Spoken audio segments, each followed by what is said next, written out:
প্রিয় দর্শক বন্ধুরা, যুবসাথী প্রকল্পে আপনারা যে আবেদন করছেন, আবেদন করার পর আপনাদের কোন কোন ডকুমেন্টসগুলো কিন্তু বাধ্যতামূলক। এছাড়া যুবসাথী প্রকল্পে আপনার এলাকায় কখন কি কোন জায়গায় কোন তারিখে আপনার ক্যাম্প বসতে চলেছে তা স্বনির্ভর বাংলা ওয়েবসাইট থেকে আপনারা কিন্তু সরাসরি জানতে পারবেন। এখানে দেখতে পাচ্ছেন স্বনির্ভর বাংলা যে ওয়েবসাইটটা রয়েছে সেই সাইটে গিয়ে সরাসরি কিন্তু আপনাদের এলাকায় কোনখানে বা কোন ব্লকে আপনাদের কোন তারিখে আপনার যুবসাথী প্রকল্পের আবেদন আপনারা করতে পারবেন বা আপনাদের ক্যাম্প শুরু হচ্ছে সরাসরি কিন্তু সাইট থেকে জানতে পারবেন। তার জন্য আপনারা কী করবেন, মোবাইলে ক্রোম বাজারে চলে আসবেন, সার্চ বারে যাবেন, সেখানে লিখবেন স্বনির্ভর বাংলা। যখন আপনারা লিখবেন স্বনির্ভর বাংলা সরাসরি কিন্তু সেই সাইটে আপনারা কিন্তু আসতে পারবেন। এরপর দেখুন একটা স্বনির্ভর বাংলা একটা ওয়েবসাইট কিন্তু এখানে রয়েছে, দেখতে পাচ্ছেন। এই স্বনির্ভর বাংলার কাছে আপনারা যখন টাচ চিহ্ন দেবেন সরাসরি কিন্তু আপনারা সেই ক্যাম্পটা আপনারা জানতে পারবেন যে কোন জায়গায় কখন কি ক্যাম্প শুরু হচ্ছে। দেখতে পাচ্ছেন যে ক্যাম্পের যে তারিখটা ঘোষণা করা হয়েছে, ফাইন ও ক্যাম্প 15ই ফেব্রুয়ারি থেকে 26শে ফেব্রুয়ারি পর্যন্ত কিন্তু সেই ক্যাম্প শুরু হবে।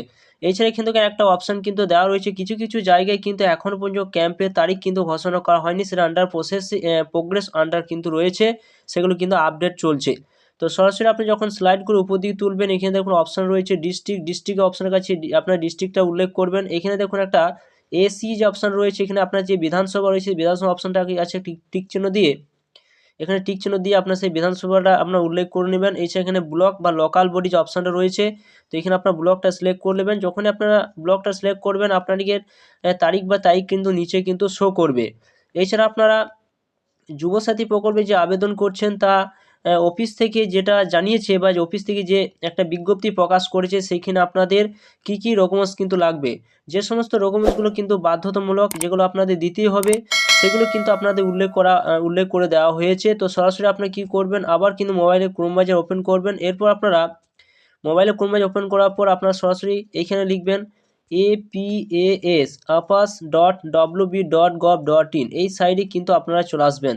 আসার পর সেই জায়গায় কিন্তু টাচ চিহ্ন দেবেন। এরপর আপনারা সরাসরি কিন্তু এরকম একটা সাইট কিন্তু আপনারা দেখতে পাবেন, গভর্নমেন্ট অফ ওয়েস্ট বেঙ্গল, দেখতে পাচ্ছেন এখানে রয়েছে। এবং এখানে দেখুন রেজিস্ট্রেশন ক্যাম্প অপশান রয়েছে, 294টা বিধানসভা কেন্দ্রে ক্যাম্প কিন্তু আয়োজিত হবে, যেটা উল্লেখ করা হয়েছে সেটা 15 থেকে 26শে ফেব্রুয়ারি 2026 পর্যন্ত। সময় সকাল 10টা থেকে বিকেল 5টা পর্যন্ত কিন্তু চলবে, সরকারি ছুটি বাদ দিয়ে। তো এখানে দেখুন আমাদের পাড়া আমাদের সমাধান অপশান কিন্তু রয়েছে। এরপর এখানে সরাসরি কী করবেন, স্লাইড করে উপর দিকে তুলবেন। এইখানে কিন্তু আপনারা সেই ক্যাম্পটা কোন জায়গায় আপনারা ক্যাম্প শুরু হচ্ছে সেই ক্যাম্পের আপনার জায়গাটা বা তারিখটা আপনারা কিন্তু এখান থেকে ফাইন ও ক্যাম্প অপশানে টিক চিহ্ন দিলে সরাসরি কিন্তু জানতে পারবেন। এছাড়া এখানে যুবসাথী প্রকল্পে যে আবেদন করবেন তার জন্য যে সমস্ত ডকুমেন্টসগুলো আপনাদের লাগবে এখানে দেখুন উল্লেখ করে দেওয়া হয়েছে, যে ক্যাম্পে আসার সময় অনুগ্রহ করে আধার কার্ড নিয়ে আসতে হবে, ব্যাংকের পাসবইয়ের প্রথম পাতা কিন্তু আপনাদের নিয়ে আসতে হবে, মাধ্যমিক বা সমতুল্য পরীক্ষায় অ্যাডমিট কার্ড কিন্তু আপনার লাগবে, অথবা মার্কশিট জেরক্স। আপনার কিন্তু মাধ্যমিকে অ্যাডমিট এবং মার্কশিট দুটোই কিন্তু আপনাদের লাগছে, এবং 2 কপি পাসপোর্ট সাইজের ছবির সঙ্গে কিন্তু আপনাদের আনতেই হবে।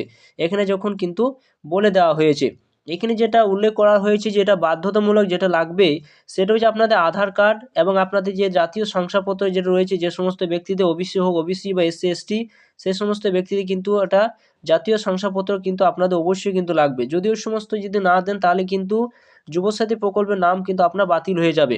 এছাড়া বয়সের কথা এখানে কিন্তু উল্লেখ করে দেওয়া হয়নি। এছাড়া আপনার বয়সে বলতে গেলে 21 থেকে 40 বছর যে সমস্ত ব্যক্তিরা রয়েছেন তারা কিন্তু এই যুবসাথী প্রকল্পে কিন্তু আবেদন করতে পারবেন।